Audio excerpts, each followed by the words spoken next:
বন্ধুরা, যে নারী তার চুল বিক্রি করে বা ফেলে দেয় তার জন্য এই ভিডিওটা অবশ্যই দেখা উচিত।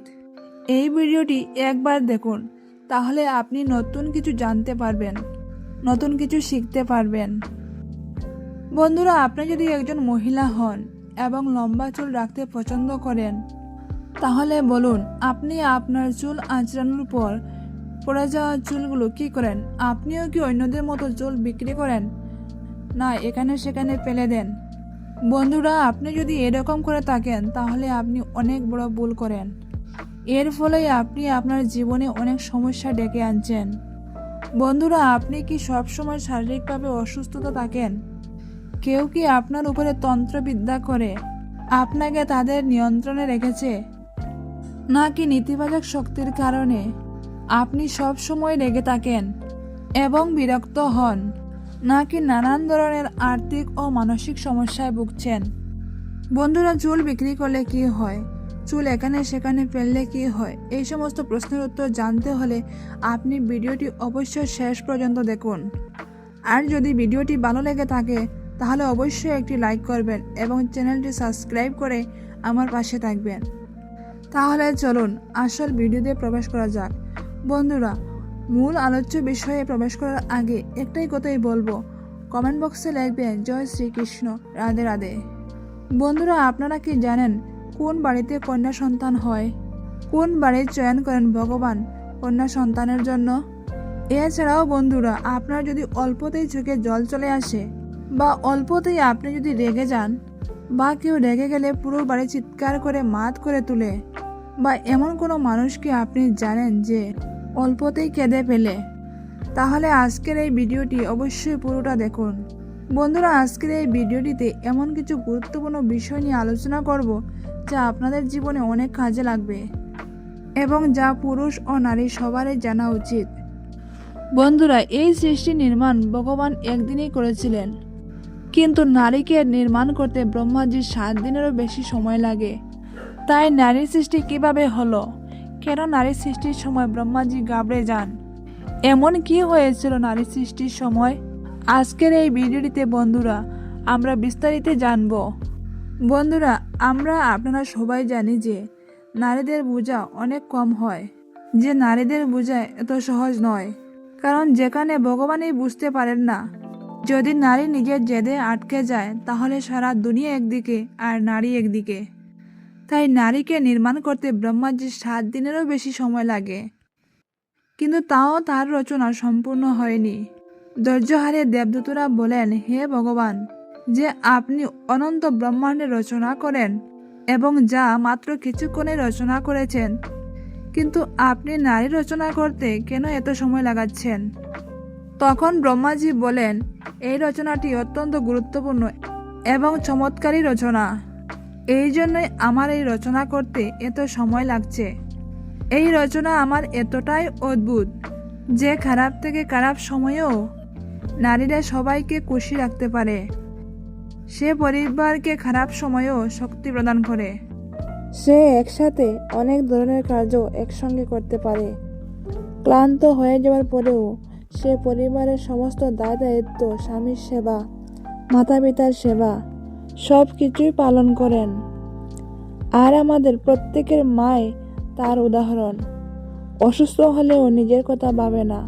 সেই করুণাময়ী মা যখন সন্তানের কোনো বিপদ দেখেন, তিনি চণ্ডী রূপ, দুর্গা রূপ ধারণ করেন। তখন সে কাউকে ভয় পায় না।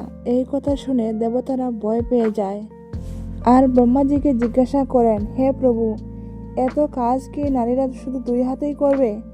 তখন ব্রহ্মাজি বলেন, হে বৎস, এটা বলো না যে নারী আমার সব থেকে গুরুত্বপূর্ণ রচনা, তার কাছে কোনো কাজই অসম্ভব নয়। তখন দেবতারা বলেন, প্রভু, নারীর চোখ দিয়ে জল পড়ছে কেন? তখন ব্রহ্মাজি বলেন যে এটা হচ্ছে নারীর সব থেকে বড় শক্তি, যার থেকে নারীরা শক্তি জয় করতে পারবে। নারীর এই অশ্রু প্রেম ও করুণার প্রতীক।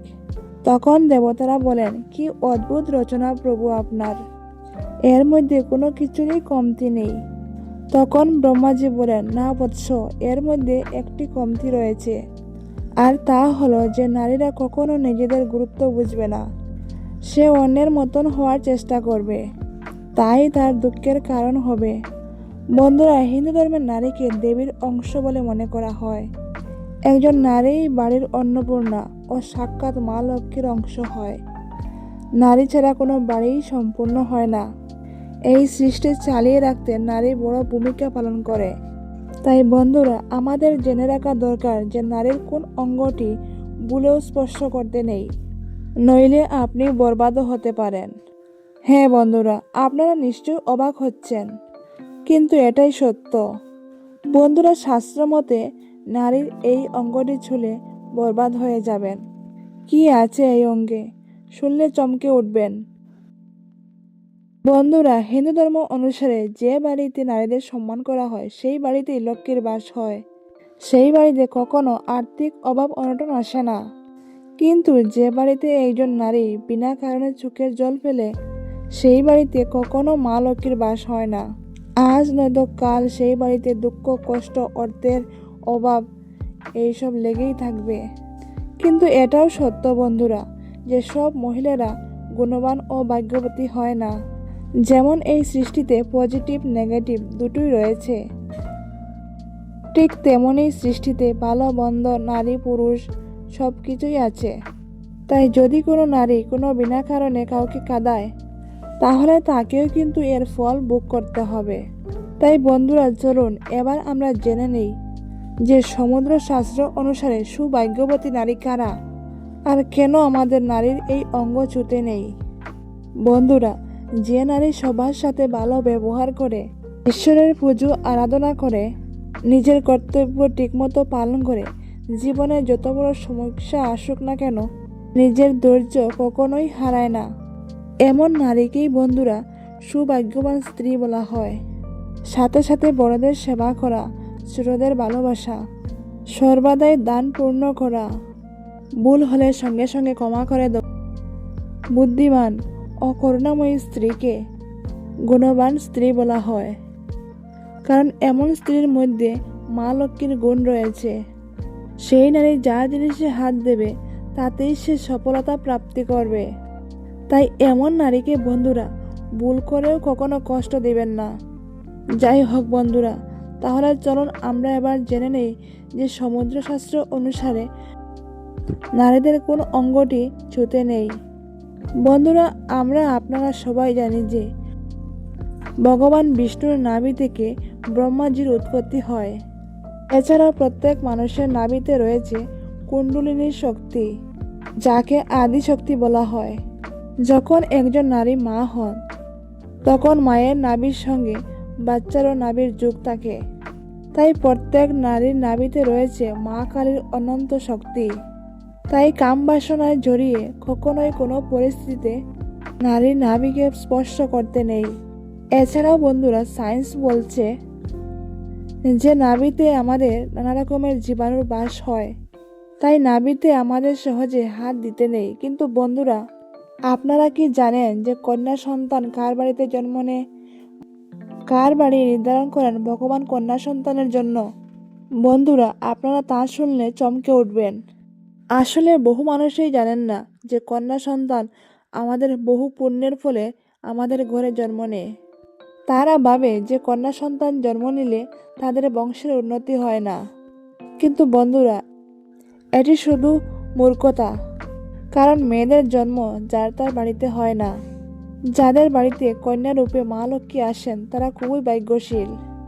তাই বন্ধুরা, আজকে এই ভিডিওটির মাধ্যমে আপনাদেরকে জানিয়ে দেব যে ভগবান কেমন বাড়ি চয়ন করেন কন্যা সন্তানের জন্য। কোন সেই পুণ্যকর্ম যার জন্য ভগবান সেই মাতা পিতার কুলে কন্যা সন্তান জন্ম দেন। বন্ধুরা, একবার ভগবান শ্রীকৃষ্ণকে অর্জুন জিজ্ঞাসা করলেন যে কেমন বাড়িতে কন্যা সন্তানের জন্ম হয়। তখন ভগবান বললেন, হে পার্থ, প্রচুর সৌভাগ্য প্রাপ্তি করলে, পূর্বজন্মে কোনো মহান কর্ম করলে তবেই সেই বাড়িতে কন্যা সন্তানের জন্ম হয়। তবেই সেই মাতা পিতা কন্যা সন্তানের জন্ম দিতে পারে। কারণ কন্যার ভার সবাই নিতে পারে না। কারণ একমাত্র কন্যাই যে নিজের সর্বস্ব পরের জন্য উজাড় করে দেয়। মা রূপে সন্তানের জন্য, কন্যা রূপে মাতা পিতার জন্য। আর স্ত্রী রূপে স্বামীর জন্য। তাই যেদিন কন্যা সন্তান হওয়া বন্ধ হয়ে যাবে, সেই দিন এই সৃষ্টিও ধীরে ধীরে ধ্বংস হয়ে যাবে।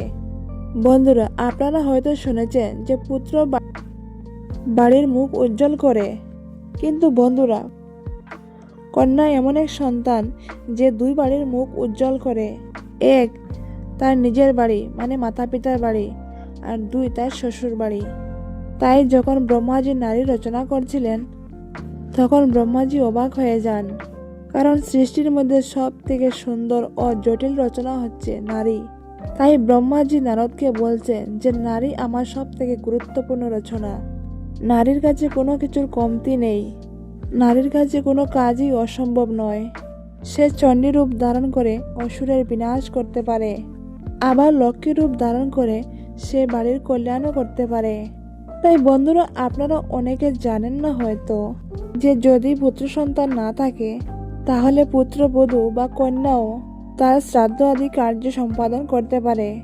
কারণ রামায়ণের অনুসার মাতা সীতাও শ্রাদ্ধ আদি কার্য করেছিলেন। তাই বন্ধুরা, আমাদের বাড়িতে কন্যা সন্তানের জন্মকে এক উৎসবের মতো আমাদের পালন করা উচিত। কারণ যে বাড়িতে কন্যা সন্তানের জন্ম হয়, সেই বাড়িতে স্বয়ং মা লক্ষ্মী কৃপা করেন। তাই কন্যা সন্তান আমাদের বাড়ির বোঝা নয়, আমাদের বাড়ির সম্মান।